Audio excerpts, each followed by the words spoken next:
Stellaluna by Janelle Cannon. In a warm and sultry forest far, far away, there once lived a mother fruit bat and her new baby.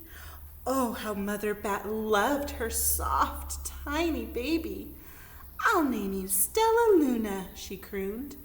Each night, Mother Bat would carry Stellaluna clutched to her breast as she flew out in search of food. Do you see tiny Stellaluna there? One night, as Mother Bat followed the heavy scent of ripe fruit, an owl spied her. On silent wings, the powerful bird swooped down upon the bats. Dodging and shrieking, Mother Bat tried to escape, but the owl struck again and again, knocking Stellaluna into the air.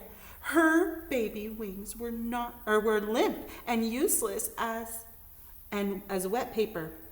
Down, down she went, faster and faster into the forest below. The dark, leafy tangle of branches caught Stellaluna as she fell. One twig was small enough for Stellaluna's tiny feet. Wrapping her wings about her, she clutched the thin branch, trembling with cold and fear. "Mother!" Stellaluna squeaked. "Where are you?" By daybreak, the baby bat could hold on no longer. Down, down, again she dropped. Boom! Stellaluna landed headfirst in a soft, downy nest, startling the 3 baby birds who lived there. Stellaluna quickly clambered up from the nest and hung out of sight below. She listened to the babble of the 3 birds. "What was that?" cried Flap. "I don't know, but it's hanging by its feet," chirped Flitter. "Shh, here comes Mama," hissed Pip. Many, many times that day, Mama Bird flew away, always returning with food for her babies. Stellaluna was terribly hungry, but not for the crawly things Mama Bird brought.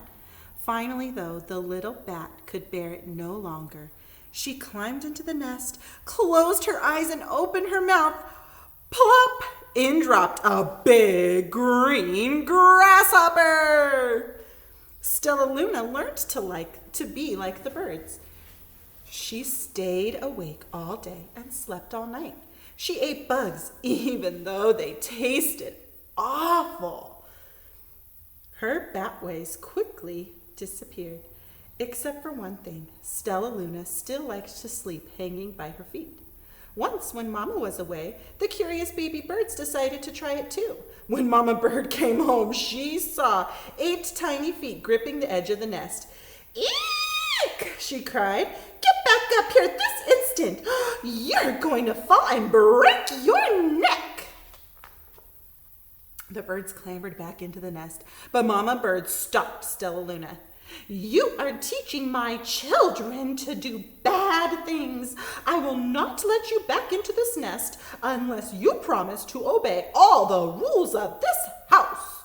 Stellaluna promised. She ate bugs without making faces. She slept in the nest at night, and she didn't hang by her feet. Stellaluna behaved as a good bird should. All the babies grew quickly. Soon the nest became crowded. Mama Bird told them it was time to learn to fly. One by one, Pip, Flitter, Flap, and Stellaluna jumped from the nest. Their wings worked! "I'm just like them," thought Stellaluna. "I can fly too." Pip, Flitter, and Flap landed gracefully on a branch. Stellaluna tried to do the same. Oh no. How embarrassing. "I will fly all day," Stellaluna told herself. "Then no one will see how clumsy I am when I try to land." The next day, Pip, Flitter, Flap, and Stellaluna went flying far from home. They flew for hours, exercising their new wings. "The sun is setting," warned Flitter. "We had better go back home or we'll get lost in the dark," said Flap. But Stellaluna had flown far ahead of them and was nowhere to be seen. The 3 anxious birds went home without her. All alone, Stellaluna flew and flew until her wings ached and she dropped into a tree. I promised not to hang by my feet, Stellaluna sighed. So she hung by her thumbs and soon fell asleep. She didn't hear the soft sound of wings coming near. Hey, a voice said, why are you hanging upside down? Stellaluna's eyes opened wide. She saw a most peculiar face. I'm not upside down. You are, Stellaluna said. Ah, but you're a bat. Bats hang by their feet. You're hanging by your thumbs. So that makes you upside down, the creature said. I'm a bat. I'm hanging by my feet. That makes me right side up. Stellaluna was confused. Mama Bird told me I was upside down. She said I was wrong. Wrong for a bird, maybe, but not for a bat. More bats gathered around to see the strange young bat who behaved like a bird. Stellaluna told them her story. You ate bugs, stammered one. You slept at night, gasped another. How very strange, they all murmured. Wait, let me look at this child. A bat pushed through the crowd. An owl attacked you? She asked. Sniffing Stellaluna's fur, she whispered, You are Stellaluna. You are my baby. You escaped the owl? Cried Stellaluna. You survived? Yes, said Mother Bat as she wrapped her wings around Stellaluna. Come with me and I'll show you where to find the most delicious fruit. You'll never have to eat another bug as long as you live.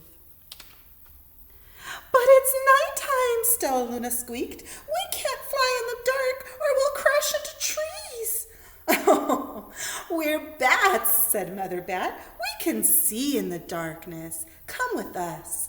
Stellaluna was afraid, but as she let go of the tree and dropped into the deep blue sky, Stellaluna could see. She felt as though she saw rays of light shone from her eyes. She was able to see everything in her path. Soon the bats found a mango tree, and Stellaluna ate as much of the fruit as she could hold.